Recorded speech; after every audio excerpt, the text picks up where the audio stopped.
서울 지역에 네. 미분양이 나는 원인이 뭘까요? 좀 전까지 말씀드렸던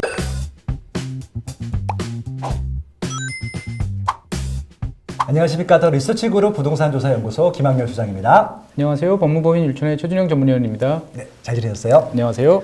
제가 오늘 뉴스를 봤는데요. 네. 재밌는 뉴스가 나왔어요. 어떤 재밌는 뉴스가 중앙일보 뉴스인데 네. 3월 서울 미분양이 15.4배로 급증을 했대요. 15.4배요? 예, 그래서 깜짝 놀래갖고 예. 서울이 이렇게 안 좋아졌나? 그러니까요. 그럴 리가 없는데.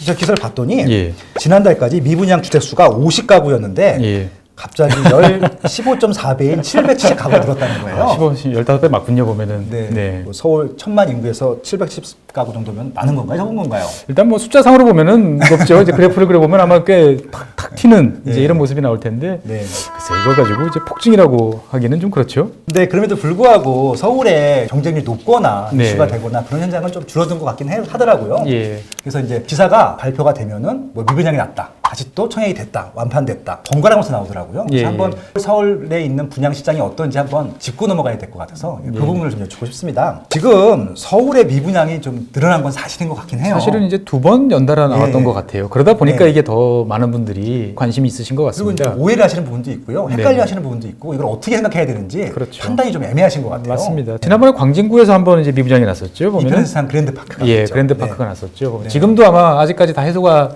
안 된 상태고. 네. 그 다음에 최근에 이제 문제가 됐던 이제 홍제역 해링턴 플레이스 플레이스? 같은 경우도 이제 예비 당첨자 다 끝나고 그 다음에 이제 무순위 줄서기로 이제 해서 이제 또 줄서기 열풍이 또 불면서 네. 어떻게 보면 냉탕 온탕을 한 짧은 시간에 다 보신 것 같아요. 그러니까 홍제 해링턴 플레이스 같은 경우는요. 네. 5번 바뀌었어요. 그렇죠. 처음에 청약을 했는데 청약을 완판됐다가 완판됐다가 미계약분이 나왔는데 네. 그걸 다시 한번 또 그 무수인 청약을 또 했었잖아요. 예. 또 미계약분이 또 나온 거예요. 맞습니다. 그리고 또 선장에서 또 돌려가지고 예. 다시 또 추첨을 했는데 완판됐죠 결국은. 5번이 바뀌어서 그 현장 가지고 5번의 기사가 왔다 갔다 했습니다. 근데 실질적으로 그러니까 네. 이 청약을 신청하신 분들도 헷갈려하신 것 같아요. 이게 과연 적정한 가격인지 예. 아닌지 네. 어떻게 생각하세요?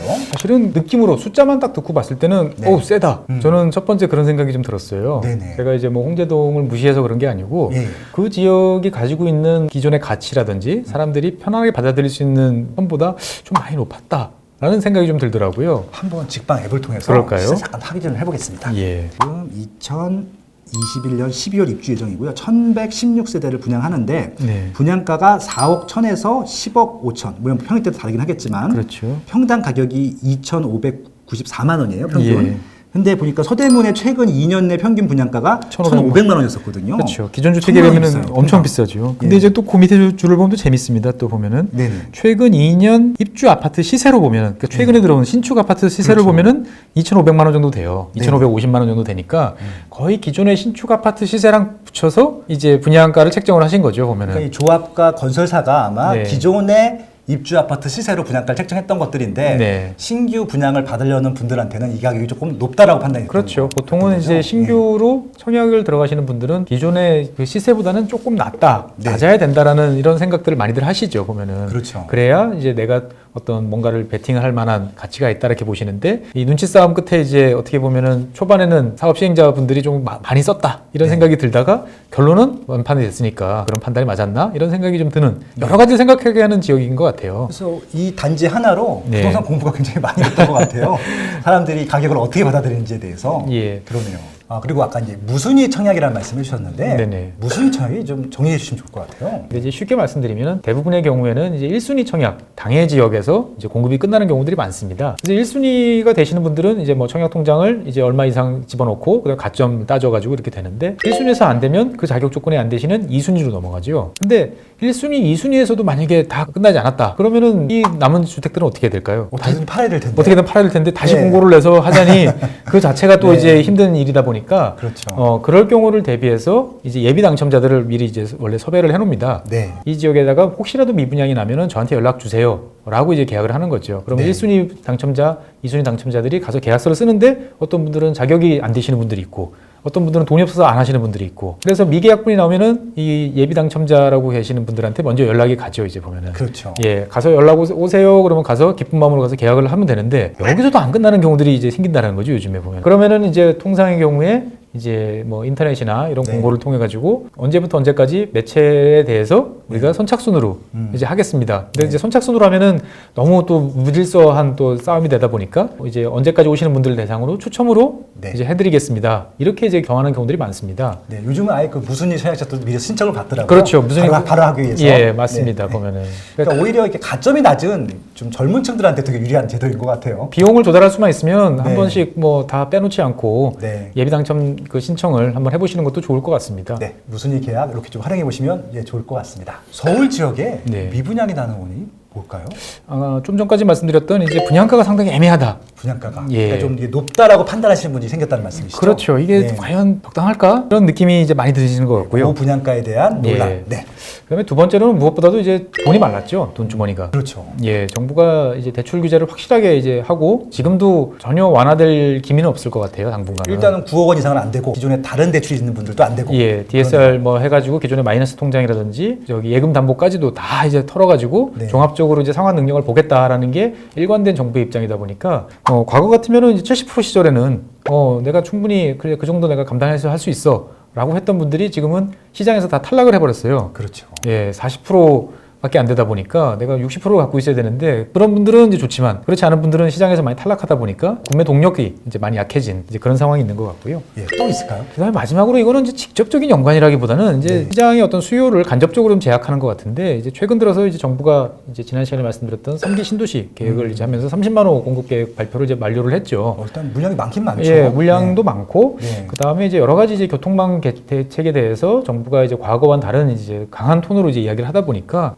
저거 정말 저렇게 예상대로 되나? 라는 이제 심리들이 있는 거죠, 보면은. 네. 그렇게 봤을 때 보면은 불의를 해서 정말 막 허리띠를 졸라매서 이렇게 들어가는 게 부담스러우신 분들한테는 조금 기다려 볼까? 라는 심리로 이제 작용을 하면서 시장의 어떤 수요를 분산시키는 이제 흐름이 지금 있는 것 같습니다. 그러면 서울 지역, 뭐 서울 지역뿐만 아니라 다른 지역도 마찬가지일 텐데 네네. 그냥 미분양이 나는 원인을 세 가지로 정리해 볼 수 있는데요. 일단은 고분양가에 대한 이슈, 네. 두 번째는 대출 규제 대출 규제. 네, 정책이고요. 세 번째는 공급 과잉, 그러니까 좀 특정 지역에 몰릴 수 있다는 그런 좀 어떻게 보면 그렇죠. 수요와 공급이 안 맞았다라고 하는 그런 리스크 인식, 그런 부분이 될 것 같습니다. 예, 아직까지 발생하지 않은 마지막 리스크는 발생하지 않은 리스크지만 발생할지도 모른다. 예. 라는 가능성으로 많은 분들이 걱정하시는 것 같아요.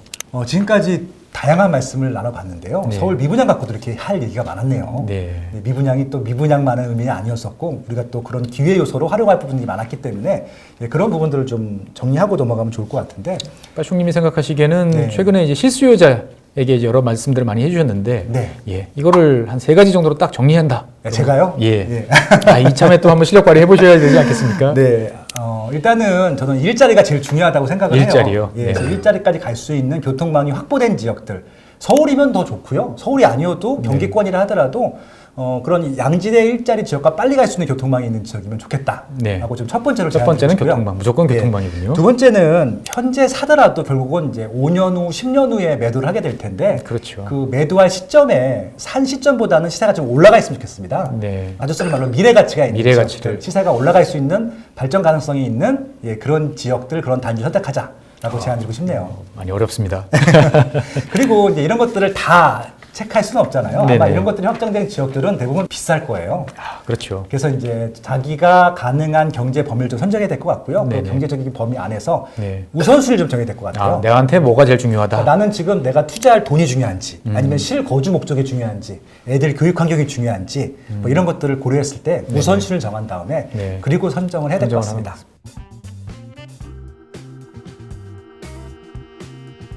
역시 오늘 오래간만에 실력 발휘를 하셨습니다.